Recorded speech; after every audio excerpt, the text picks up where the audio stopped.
Petrol पंपवर phone वापरताय blast होईल, सगळे उडेल, न्यूज मध्ये आहे. हे तुम्ही नक्कीच कधी ना कधी ऐकलं असेल. पण ट्रूथ काय आहे मी सांगते तुम्हाला. आधी फॉलो करा आणि व्हिडिओ शेवटपर्यंत बघा.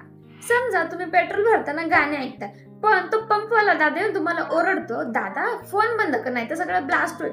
पण खरंच ब्लास्ट होतो का? चला बघूया. तर सायंटिफिकली पाहिलं तर फोन मधून रेडिओ फ्रिक्वेन्सी वेव्हज निघतात आणि पेट्रोलचे फ्युम्स हायली फ्लेमेबल असतात. त्यामुळे theoretically spark plus petrol vapours म्हणजे ब्लास्ट. गलत. इथेच खरा ट्विस्ट आहे.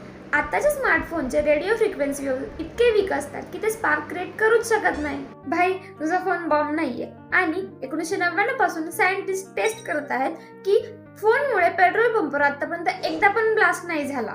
मग खरा धोका काय आहे? Static electricity. कारमधून उतरताना तुमच्या कपड्यांचं फ्रिक्शन स्पार्क क्रिएट करू शकतं. स्मोकिंग. जर पेट्रोल पंपवर कोणी सिगारेट ओढत असेल तर डायरेक्ट नरकात जाईल. आणि तिसरं म्हणजे इंजिन चालू ठेवणं. हीट प्लस फ्यूम म्हणजे रिअल डेंजर. पण फोन तर इनोसंट आहे भाऊ, पण लोक फोनला ब्लेम करतात आणि खरा दोष दुसराच कोणाचा तरी. मग पेट्रोल पंपवर फोन का बंद ठेवायला सांगतात? तर फोनमुळे डिस्ट्रॅक्शन होऊ शकतो. पेट्रोल भरताना तू जर रील बघत बसता तर पेट्रोल ओव्हरफ्लो होईल. म्हणून फोनमुळे ब्लास्ट नाही होणार, पण सेफ्टीसाठी फोन बंद ठेवणं गरजेचं आहे. व्हिडिओ आवडला असेल तर लाईक नक्की करा आणि मला कमेंट मध्ये सांगा, पेट्रोल भरताना तुम्ही फोन बघता का?